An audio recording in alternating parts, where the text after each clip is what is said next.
Hello friends, welcome to the new episode of my channel. আমি Prince. তো এখন কথা বলবো একটা অ্যানিমেটেড সিরিজ নিয়ে, যেটার নাম হচ্ছে বুজ্জি অ্যান্ড ভৈরবা, যেটা দুটো এপিসোড এসছে এবং এটা কালকি 2898 যে সিনেমাটা সেটার সঙ্গে হচ্ছে কানেক্টেড। কীভাবে? রিসেন্টলি কালকে 2898 এর একটা গ্লিমস এসছে, আমরা দেখেছিলাম, যেখানে বুজ্জি অ্যান্ড ভৈরবা বলে সিনেমার একটা অংশ দেখানো হয়, গ্লিমস দেখানো হয়, যেখানে বুজ্জি বলে একজনের সঙ্গে, মানে একটা অস্ত্রের সঙ্গে বা একটা বলা যেতে পারে জিনিসের সঙ্গে, ভৈরবা যে চরিত্রটা প্রভাস প্লে করেছে তার মধ্যে দারুণ একটা কম্বিনেশন রয়েছে। একে অপরকে তারা ইউজ করছে, ঠিক আছে, এরকমটা দেখানো হয়েছিল এবং একটা মানে পুরোপুরি গাড়ির মতো রয়েছে যেটা ওদেরকে হেল্প করছে পুরোপুরিভাবে এবং সেটা ওদের আয়ত্তে বা কন্ট্রোলে রয়েছে। তো এই যে জিনিসটা সেটা হচ্ছে কালকি 29 এর যে ফিউচারিস্টিক ব্যাপারটা রয়েছে, আমরা তো জেনে গেছি একটা জিনিস যে বহু আগের ঘটনা, বহু বছর আগের ঘটনা থেকে আমাদের পরবর্তী অনেক বছরের ঘটনা এই সিনেমার মধ্যে দেখানো, মানে সিনেমার মধ্যে পাস্ট এবং ফিউচার দুটো ভরপুর থাকবে। তো এটা হচ্ছে ফিউচারের অংশ, যখন পৃথিবীটা ফিউচারিস্টিক হয়ে যাচ্ছে সেরকম একটা জায়গার অংশ এটা, যেখানে ভৈরবা বলে একটা ক্যারেক্টার রয়েছে এবং সে একটা জিনিস আবিষ্কার করে যেটার নাম হচ্ছে উজ্জি। তো এই দুজনে কিভাবে মানে একসঙ্গে তারা হলো, কিভাবে তাদের মিট আপ হলো, সেই ওয়ার্ল্ডটা সম্বন্ধে আমাদেরকে একটা আইডিয়া দেওয়ার জন্য এই জিনিসটা বার করা হয়েছে। তো দেখুন, এই যে জিনিসটা তারা বার করেছে এটা কিন্তু খুব রিস্কি। এই যে অ্যানিমেটেড সিরিজটা আনার কারণ কি? যে কালকি 29 সিনেমাটা সম্বন্ধে আমাদেরকে আরো এক্সাইটেড করার জন্য। তো এই অ্যানিমেটেড ভার্শনগুলো যদি সেরকম ইফেক্ট না ফেলতে পারে, যদি সেরকম এমন কিছু দেখাচ্ছে যেটা আমাদেরকে ইন্টারেস্ট না দিতে পারে, তাহলে কিন্তু সিনেমাটা নিয়ে আমাদের ইন্টারেস্ট কিন্তু কিছুটা হলেও কমবে, যে ধুর এটার এমন কি হবে? যেমন এই যে ধরুন ভেবে দেখুন, এই যে বাহুবলীর যে অ্যানিমেটেড ভার্শনটা যদি বাহুবলী রিলিজের আগে আসতো, কথার কথা বলছি, তাহলে কিন্তু লোকের মধ্যে একটা নেগেটিভিটি তৈরি হতো যে কি রে ভাই, এটার এমন কিছু হবে কি? স্টোরিতে সেরকম দম নেই। এই জিনিসটা ঘটতো। কিন্তু এই টিম এতটাই কনফিডেন্ট, তারা জানে যে দর্শককে আমরা এমন কিছু দেখাতে চলি যেটা দেখে তারা সিনেমাটা নিয়ে আরো এক্সাইটেড হবে। তাহলে তাদের যে ওই ভাবনাটা ভুল না ঠিক? এক্কেবারে ঠিক। কারণ অ্যানিমেটেড ভার্শনটা দেখার পর আমার কালকি সিনেমাটা দেখার জন্য এক্সাইটমেন্ট আরো বেড়ে গেছে এবং যে ধরনের তারা ভিজুয়াল অ্যানিমেটেড ভার্শনটার মধ্যে দিয়েছে, অ্যানিমেশনের মধ্যে, তারা সেটা সিনেমাতেও যে রেখেছে সেটা তো আমরা যে গ্লিমসটা এসেছিল সেটা অনেকটা দেখে বুঝেছিলাম।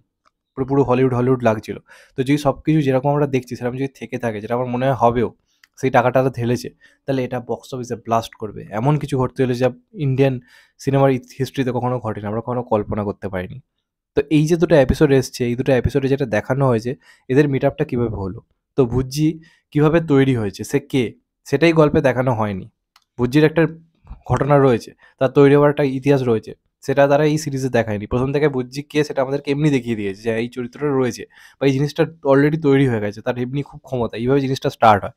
কিন্তু একটা প্রবলেমে পড়ে যায় যেখান থেকে ও একটা জায়গাতে গিয়ে হারিয়ে যায়, ঠিক আছে? সেখান থেকে যে চরিত্রটা ভৈরবা প্লে করছে তার হাতে সেরকম কোনো ক্ষমতা নেই, সে নিজের একটা তার পাওয়ার বলে রয়েছে। সুপার হিরো টাইপের লোক, নিজে কিছু চাইলে করতে পারে, কিন্তু মানে কপালটা খারাপ, অনেক সময় ওর সঙ্গে সব কিছু ঠিকঠাক হচ্ছে না। তখন ও একটা জায়গাতে গিয়ে বুজ্জিকে খুঁজে পাবে।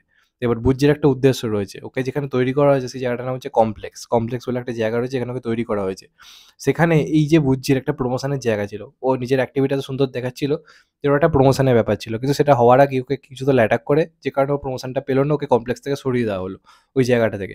এবারে এর লক্ষ্য হচ্ছে ভৈরবার মাধ্যমে কমপ্লেক্সের কাছে পৌঁছবে, আর ভৈরবার উদ্দেশ্য হচ্ছে একে কাজে লাগিয়ে নিজের অনেক উদ্দেশ্য হাসিল করা। তো এটা কিভাবে হবে কি না হবে এটা নিয়ে হচ্ছে বেসিক্যালি গল্প, এবং এরা আস্তে আস্তে পার্টনার হলো।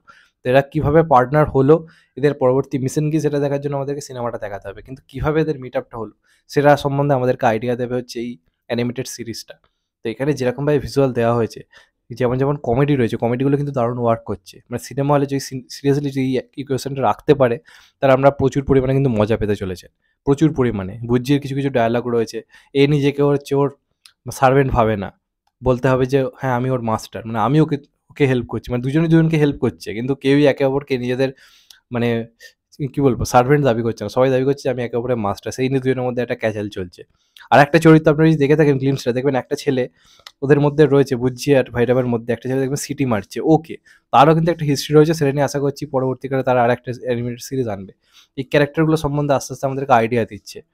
তো এটা কিন্তু বেশ ইন্টারেস্টিং জায়গা থেকে পৌঁছচ্ছে। এই সিরিজটা যারা দেখবে তাদের এই সিনেমাটা দেখার জন্য এক্সাইটমেন্ট আরও বাড়বে। আরও বেশি অনেক কথা হবে, এবং তারা কিন্তু মানে এই যে ফলিউডের সাহায্য নিয়ে যে অ্যানিমেটেড ভার্শনগুলো আনছে সেটা কিন্তু কোয়ালিটি দারুণ টপ নচ।